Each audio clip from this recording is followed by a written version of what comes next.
So one question I've got is how much more complex is commercial property compared to residential? Because everyone knows commercial residential. They live in it, right? Everyone owns one. They rent it. They understand it. But commercial property is a little bit more.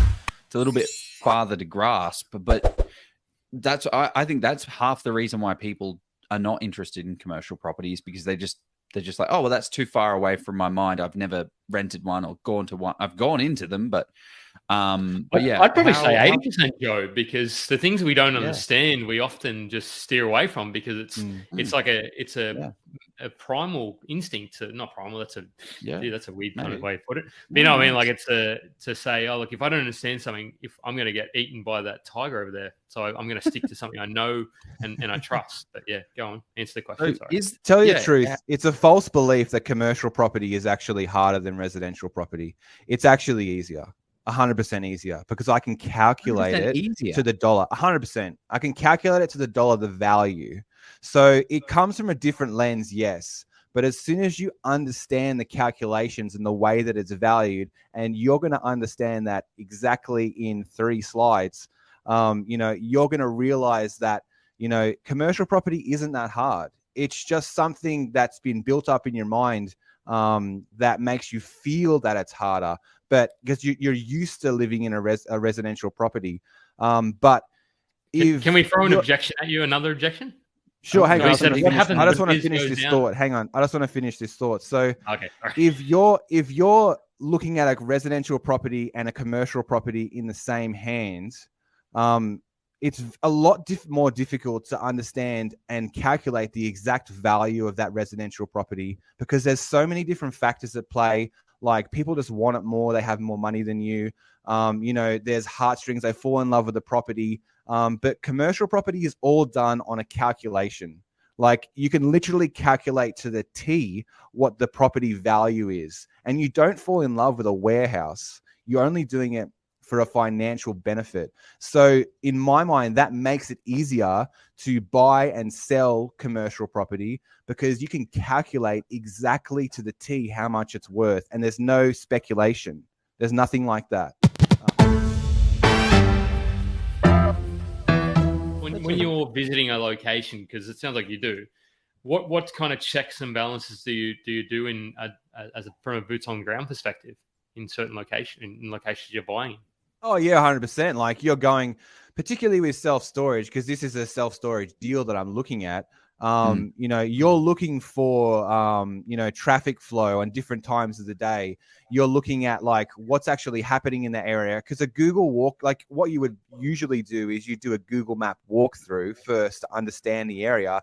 But then being in the car and driving through it is totally different. So when I was in Coffs Harbour on Monday, I'm seeing residential development here, there. It's going crazy. There's things happening. I'm at one of the because in Coffs Harbour, there's these beautiful beaches, like little beach towns everywhere. So I sat down and had a lunch at a cafe, and it was buzzing, absolutely buzzing. And I said to the lady, like, is it usually this busy? And she's like, actually, it's pretty quiet today. And it was pumping, there was at least 40 patrons having lunch at the time. And I said, are these people, because there was a caravan park that was closed. Coffs Harbour is very good for people coming and having a holiday. So there is obviously some touristy kind of, aspect to it. And she said, no, it's probably 50% tourists and 50% locals. We're always really pumping. And this today was actually quiet. And also from a lifestyle perspective, I really like areas now that I could see myself living in. So if I want to live there, there's chances are that other people want to live there. So if more people want to live there because of the working from home movement, which we also track in CP data, they're more likely that commercial properties and businesses in that area are going to get a boost. So that's including residential. Residential is really the key to commercial property, and commercial property markets or assets tailwind behind residential. If there's no residential, then commercial markets don't work. You can't just throw out. Such a good point. You can't. It's just like riding in the tailwind. Like if you're a cyclist riding in the slipstream or whatever they call it. That's what commercial property does. That's That's interesting because that's 100% true. I mean, you run a data company and data only gets you so far, but it's getting boots on the ground that allows you to understand like how many people are actually going up to the shops. Are the shops shutting down? Like, is there no one available? So from a commercial standpoint, do you look out for, because you were saying there was a development there and a development there. Is that a good signal for how commercial property is doing, what the residential development space is doing? Because all of a sudden there's one place getting knocked down, put into three, and then another three. And then all of a sudden there's a lot more people there. Is that what you're kind of looking out for? Like, 100%. Yeah, I want to see population growth in the market. So not only, and population doesn't necessarily always make commercial property better, but it's a good thing to have. I would rather have it than not. Jobs in the area is also a big thing as well. So in CP data, we track jobs for all markets as well, because you know what happened in Perth when the mining boom, markets there went crazy. And that was because there was so much demand from people being there because of the jobs that were available there. But when the mines shut down, the whole thing turned around and Perth was stagnant for years. So jobs is a very, very good indicator. And also another thing to look for is also infrastructure. And I'm sure people know that. But Steve and I also touched on infrastructure as well. And Steve went through a whole list of infrastructure in all different areas around Australia. But these are all things that are just ticks. Like, there's no one metric that you can say, because of this is going to happen. It has to be a body of data, of information, of boots in the ground to really understand the market. No one metric is the be all and end all. How do I actually know where I should be looking before I even that's where CP data comes in. So it's really a tool to give you an idea of what location is a good location for you and the metrics that you want to look for. And then you can kind of nail it down from there. So the way that I built CP data for myself to be able to understand markets quickly. So the problem that I had was that I would find a property that looked good fundamentally, like at the actual property like level. So it had good return, it had a good tenant, it had a good site, like things I could do with it. But realistically, then the next day, 2-3 days a week, was me researching the market to make sure the market fundamentals were good, because you can find a great asset in a shitty market, but the market is really what makes you. Whether it's a good market or a bad market, the market will always win. So what are some indications? Let's say we don't have access to CP data, and obviously you can get a subscription, but let's say we decided against that for whatever reason. What are some of the things we can look at for ourselves for some good indicators? I would go onto all the listing portals and look what's for lease. So that's a really good indicator of what's possible in the market. So there's nothing for lease for the type of property that you're looking for. That's great. And you can actually look at historically what's been leased as well. So you could find out what has been leased in the market. And you could find out what it's been leased for, so you can figure out the rate per square meter as well. The listing portals are actually a very untapped resource, and this is where the data comes from for CP data, is all of the listing portals. So I'm tapping into that data and collecting the data every single month, literally like 4,000 data points, putting it into what data are you pulling from the listing website? What data could I use from the listing portal as a no one that knows how to code? What would I be pulling out? Like, what would I be? Well, you don't need to know how to code. You just need to understand how many properties are for sale, how many are for lease, how many are leased, and how many are sold. Like, these are the metrics that we can use. Looking at getting that data and collecting it for 1 month won't teach you anything. But if you do it over 2.5 years, when you have a body of data like that to have a trend, this is what CP data is. And so those particular metrics are put into a dashboard style spreadsheet, and then they calculate the different numbers to make an easy way to look at a market within like 5 minutes. I can tell whether it's a market that I want to go into or not.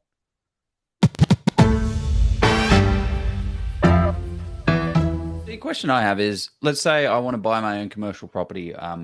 What is the minimum amount of time that I should be spending doing some research and due diligence on an area before I dive headfirst into it? Well, it's really how long is a piece of string? Did you live there? Do you know the market already? Do you already understand the market? If you feel like you've got a handle on it, then maybe you do. But if you're going into a market and you've done one day's research, then I'd probably say to, keep on looking and understand what's been happening in that market. Like it's depending on your experience in that market, would give me the answer. But if you don't know the market, you don't know the market. And if you don't know the market, you don't know what you're buying, then chances are you're buying an overpriced property. How much credence do you pay and look at sort of previous sort of sales in an area? A lot, actually. Like if it's an asset that I'm looking at that is potentially a similar asset, like for like and tenant for tenant with lease for lease, then that could potentially be a very, very good indicator. And like with commercial property, it's valued is the main idea on how we can actually add value to it. So the real power of commercial property, which is in the next slide, is how like it is valued. So to understand how to add value, you need to first understand how it is valued. So this is a really big key of commercial property, where the power is in the capitalization rate. So if it wasn't traded on a cap rate, then commercial property wouldn't be the asset that it is. But because commercial property is traded on a cap rate with the income being the driving force of value, this is the power of commercial property. So every single dollar that you add to income, to net income of that property, increases the value. And that's not speculation. That is 100% like you can calculate that.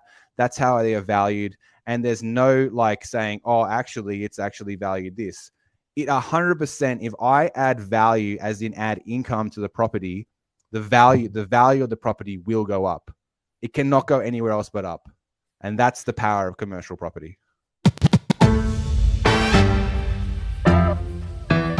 What is the main value driver in commercial property? I imagine this is for, or is it self-storage? Like which type of value driver are we talking about? I'm talking for commercial property, which is also self-storage is also commercial property. It's just a different class of asset. So the main driver the main value driver in commercial property is the net income. If you can increase the net income, then you can increase the value. It's literally that simple. So if it's that simple, all you need to do is figure out how to increase the income, because every single dollar counts. Like literally, if you can add, say, $5,000 of income, net income to that property, I'm going to show you shortly how much that'll actually translate into value. Like it's absolutely mind-boggling how much value you could add by just adding $5,000, or even just adding $30 to the rate per square meter.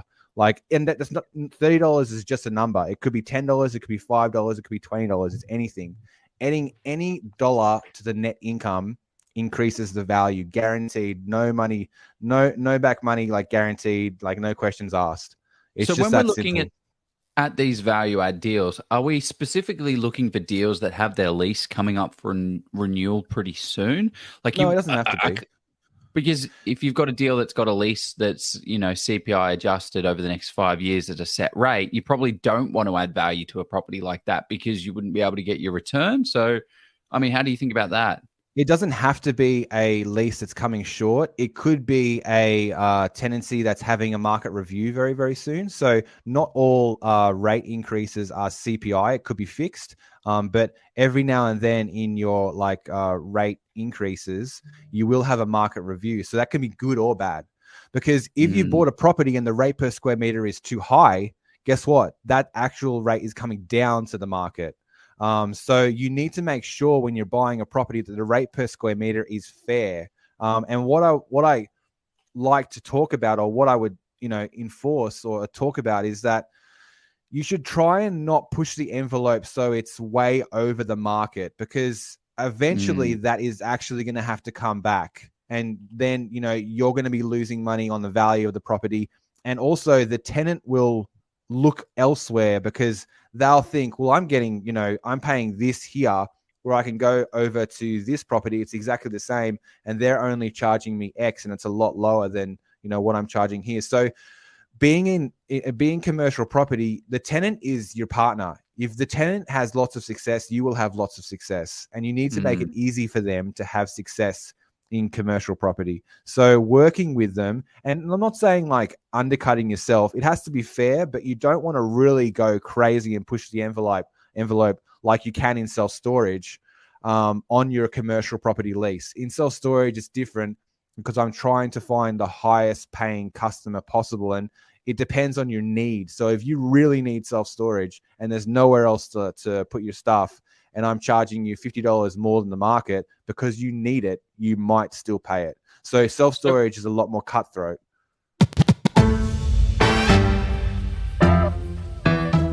Split the property into multiple tenancies if you have multiple roller doors. So think about an industrial warehouse where there are multiple roller doors, there are multiple access points. If you've got one large tenant, so say you have a tenancy that's month to month and you want to move them, they don't need that much space. They could possibly do it in a smaller space. If you can put up a partition wall, and we're not strata titling this because then you'd have to do all fireproofing and all kinds of stuff. If you just put up a partitioning wall and you reduce the net lettable area, then the rate per square meter that has to be paid to you goes up. So that in turn creates value in the property. And that's a very, very good strategy. And that's actually the hardest strategy on my easiest list.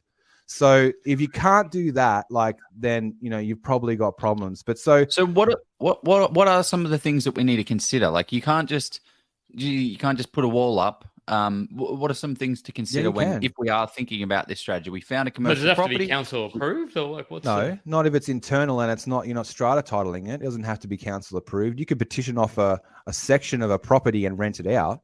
100%. Resi. Give that a caveat to check with your council, council permitting, but it is a very, very good strategy because council permitting if you tell them. You don't have to tell them. But so if in terms of a commercial property, the larger the space, usually the lower the rate per square meter. So when you're splitting up and dividing into smaller spaces, the rate per square meter goes up, which creates more income for you, which creates a huge value add. Very powerful strategy. What are some of the risks of this strategy? What are some of the things we should have for consideration thinking around this one? Risks of it. Well, I mean, there's not much that really comes to my mind because you're putting in another tenant. So you have multiple tenancies, which is great because then you've got one more person in front of that conga line. That's who's going to pay the mortgage. So that's a plus. You're getting more rent. The only probably thing that I would say that could be a risk is that when you're reducing the space, the type of tenant that you will probably attract will probably be a lower quality tenant, as in the business will either boom or fail. So that tenant might only stay for 1 or 2 years. So you might have higher tenancy turnover, but I couldn't say that hand on heart saying that is actually going to happen. So it really comes down case by case. But if you're looking to add value to the property, then this is an excellent strategy, and it doesn't take too much money to actually split up a tenancy, rewrite a few leases, and Bob's your auntie's brother. You got value there. Yeah, because one of my considerations would be if you get a little bit greedy, right, and a space that you can split into 2, you decide to split into 3, and all of a sudden 3 people are not interested in it, and neither are 2 people, and you kind of go too far gone, and you make it too small. So what you would do is what you do, and this is what I do, quite a lot, is I ring the agent and ask what the demand is for this type of space. If they say to me, oh my God, there's a waiting list, we can never get anyone in that space. If you have one, let me know. Then I'm pretty confident, and that's a great strategy, bringing the space smaller. And literally ring every single agent in the market that's trying to lease these types of properties. The more people you can talk to, the better data, the bigger pool of information you can get, the better off you'll be. Don't ever do something. It's with any property. Don't do something without first understanding the demand for that type of asset. That'd just be stupid. Yeah. And are we going to real estate agents, property managers in the Yep. commercial space? Are they the same thing? Like, how does that kind of work? They can be the same thing. Property managers are people you want to go to first because they are actually managing the properties and they should know. You'll be able to get a good understanding of the rate per square meter for this type of space as well. That'd be a good idea. Then you would also go to selling agents because they, potentially you could just be splitting this up, putting two tenants in it instead of one, and then flipping it back onto the market and selling it for a huge profit. So you might actually find first the managing agent you're talking to that there's a demand, we could do this, the rate per square meter is going to be this, their property will then be valued this. Once you actually do that and you have a tenant in place, then you would, like, after you've already spoken to the selling agent, you would say, okay, well, I've done this. I've got this asset with these leases, with these tenants. How much can I get for it? Is there demand for that? And if there is, and you want to sell the property, then great. Or you might want to refinance it. Great too. So there's not too much downside with this strategy if you're smart. And you don't really need to be too smart to figure it out. So identify under-rented property and raise the damn rates. So this is what we've been talking about the whole time. If you can just identify under-rented property, that's the rate per square meter that you're charging your tenant, then you can potentially increase the rates for no money of your own putting in, and you're literally creating value with just your pen. And it's literally that simple. What are your thoughts about buying a commercial property that is not rented? So you're going even more crazier there when there's no rent coming in whatsoever. So the cap rate, I imagine, it's not calculated on a cap rate. This is what the asset's worth.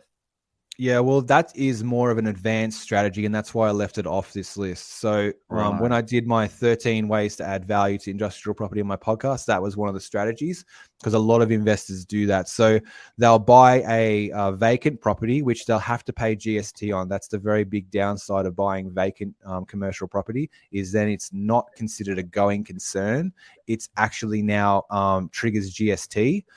So then you'll be buying that at a discount, right? So what they'll do with that is when they're valuing it, the value will look at it and they'll look at how it could be rented. What could the potential cap rate income be?